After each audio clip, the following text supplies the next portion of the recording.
इस फिल्म के पहले सीन में हम एक लड़की को किसी से दूर भागते हुए देखते हैं। वो बहुत ही जख्मी हालत में थी और उसका कोई गाड़ी पीछा भी कर रही थी। उस गाड़ी से एक आदमी बाहर निकलता है जो उसे पानी देता है। फिर वो उसे एक पिस्टल भी देता है। फिर वो लड़की उस पर गोली चलाती है लेकिन उसका निशाना छूट जाता है और वो आदमी उसे गाड़ी के नीचे देके मार देता है। अगले सीन में हम एक लड़की बॉबी को देखते हैं जो अपनी सिस्टर से कॉल पे बात कर रही थी। उसकी बातों से हमें पता चलता है कि बॉबी अपने मंगेतर से मिलने जा रही थी, जिसका बर्ताव बॉबी के साथ बिल्कुल भी अच्छा नहीं था और एक बार उसके मंगेतर ने उस पे हाथ भी उठाया था। उसकी बहन उस लड़के से मिलने से उसे मना करती है क्योंकि उसकी नजर में वो एक अच्छा इंसान नहीं था। अब वो एक फ्यूल स्टेशन पे आके रुकती है जहाँ पर एक पुलिस वाला उससे बात करने की कोशिश करता है लेकिन वो उसे इग्नोर कर देती है। फ्यूल डलवाने के बाद बॉबी ओवर स्पीडिंग करने लगती है, जिसकी वजह से वही पुलिस वाला जो उसे फ्यूल स्टेशन पे मिला था वो उसे $1000 का चालान कर देता है। इतने पैसे तो उसके पास थे भी नहीं। वो उससे उसका फ़ोन ले लेता है और कहता है कि फ्यूल स्टेशन पे जाके एटीएम से पैसे निकलवा लो। लेकिन जब बॉबी पैसे निकलवाने के लिए फ्यूल स्टेशन जाती है तो उसे पता चलता है कि यहाँ का एटीएम 1 साल से बंद है। बॉबी वहाँ पे बैठे उस लड़की को अपनी सारी सिचुएशन बताती है। वो उसे बताता है कि तुम्हारी तरह और भी लड़कियाँ आती रहती हैं जिन्हें चलान के लिए ही पैसे चाहिए होते हैं। जहाँ पर बॉबी को पता चल जाता है कि वो पुलिस वाला जानबूझ के चलान करता है, इसलिए वो सोचती है कि वो अपना फ़ोन लिए बगैर ही यहाँ से चली जाएगी। दूसरी तरफ हम पुलिस वाले को देखते हैं जो उसे भागते हुए देख लेता है। इससे पहले वो वहाँ से भाग पाती वो बंदूक निकाल के उसकी गाड़ी पे शूट कर देता है, जिसकी वजह से बॉबी को अब दोबारा रुकना पड़ता है। वो पुलिस वाला उसे कहता है कि अब तुम्हें चलान के साथ साथ फाइन भी भरना होगा।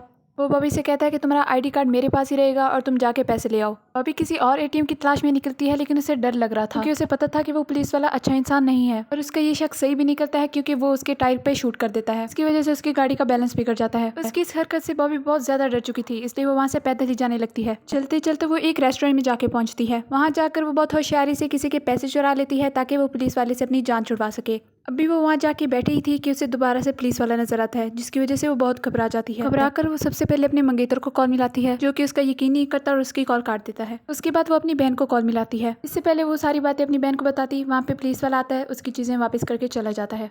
दूसरी तरफ जिस आदमी के पैसे बॉबी ने चुराए थे वो उस वेटरेस पे इल्जाम लगा देता है, जिसकी वजह से उसे जॉब से भी निकाल दिया जाता है। तभी बॉबी उसके पास आती है और कहती है कि मैं तुम्हें घर छोड़ दूंगी। उसके बाद वो अपने सफर के लिए निकल पड़ती हैं। वो बातें ही कर रहे होते हैं कि एक गोली लड़की के सर के आर पार हो जाती है, जिससे बॉबी को पता चल गया था कि अभी तक उस पुलिस वाले ने उसका पीछा नहीं छोड़ा। वो बहुत ज्यादा घबरा चुकी थी। तभी उसे सामने से एक ट्रक नजर आता है। वो गाड़ी से उतरकर फौरन उस ट्रक वाले के पास जाती है और उसे उस पुलिस वाले के बारे में सब कुछ बताती है। वो ट्रक वाला भी उसकी मदद करने के लिए बंदूक निकाल लेता है। तभी पुलिस वाला वहाँ आता है और उसे बताता है कि ये लड़की एक कातिल है और पुलिस सुबह से इसे ढूंढ रही है। लेकिन ट्रक वाले को बॉबी की ही बात सच्ची लगती है। इससे पहले वो कुछ कर पाता वो पुलिस वाला उसे ही मार देता है। ट्रक वाले के मर जाने के बाद बॉबी दोबारा कार में बैठ के उससे दूर भागने की कोशिश करती है। आखिर वो ऐसी जगह पे जाके पहुंचती है जहाँ पे बहुत सी गाड़ियां खड़ी होती हैं। वो उन्हीं गाड़ियों के पास जाके छुप जाती है और तभी उसे किसी के कदमों की आवाज आती है। जो वो शख्स उसके सामने आता है तो वो समझती है कि वो पुलिस वाला है, इसलिए वो उस पर हमला कर देती है। फिर वो आदमी उसे अंदर ले आता है और उसे कॉफी बना के देता है। वहाँ बैठकर अब बॉबी थोड़ा रिलैक्स फील कर रही थी। अब वो वहाँ के एक कमरे में जाती है जहाँ पे उसे बहुत ही अजीबोगरीब टूल्स नजर आते हैं। अभी वो ये चीजें देख ही रही थी कि अचानक वहाँ पे पुलिस वाला पहुंच जाता है। वो बॉबी को बताता है कि ये जो तुम्हें नंबर नजर आ रहे हैं इसका मतलब ये है कि ये लड़की कितना दूर भागी थी। तभी पीछे से दूसरा आदमी आके उसे मार के बेहोश कर देता है, जो कि असल में पुलिस वाले का ही भाई था और ये दोनों ही साइको थे। थोड़ी देर बाद जब बॉबी को होश आता है तो वो देखती है कि उसे बांधा गया है। तभी पुलिस वाला उसे अपनी कहानी बताना शुरू करता है कि आखिर उसे औरतों से नफरत क्यों है। असल में उनकी माँ एक बहुत ही बुरी औरत थी जो इन दोनों भाइयों पे बहुत जुल्म करती थी, इसलिए एक दिन इन दोनों भाइयों ने मिलकर अपनी माँ को मार डाला। उससे कहता है कि ये चाकू देख रही हो, मैं इसी से अभी तुम्हारी जुबान काटने वाला हूँ, जिस जबान से तुमने मुझे गालियाँ दी थी। ये कहकर वो सच में उसकी जबान काट देता है, जिसकी वजह से वो दोबारा बेहोश हो जाती है। जब वो होश में आती है तो देखती है कि उसे खोल दिया गया है।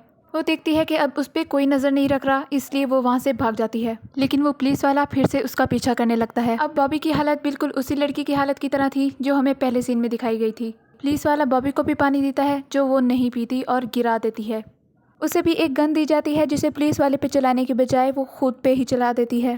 पुलिस वाले को ये देखकर बहुत ज्यादा गुस्सा आता है। दरअसल बॉबी ने हवा में गोली चलाई थी जो कि पुलिस वाले को नहीं पता थी, इसलिए उसके करीब आने पर वो उस पर अटैक कर देती है और उसको इसी तरह बेदर्दी से मार देती है जैसे वो बाकी लड़कियों को मारता था। उसके बाद वो दोबारा से उसके घर आती है जहाँ पर उसके भाई को भी वो गला काट के मार देती है। अब बॉबी बिल्कुल आजाद थी और उसने उन सब का बदला ले लिया था जिनको उन दोनों भाइयों ने मिलकर मारा था। वापसी पे उसे अपने मंगेतर की कॉल आती है, जिसकी कॉल देखकर वो फोन को नीचे फेंक देती है। जब जरूरत पड़ने पर उसने उसकी मदद नहीं की थी तो अब उसे भी उसकी कोई जरूरत नहीं थी। बॉबी की जीत को दिखाते हुए ही ये फिल्म यहाँ पे एंड हो जाती है।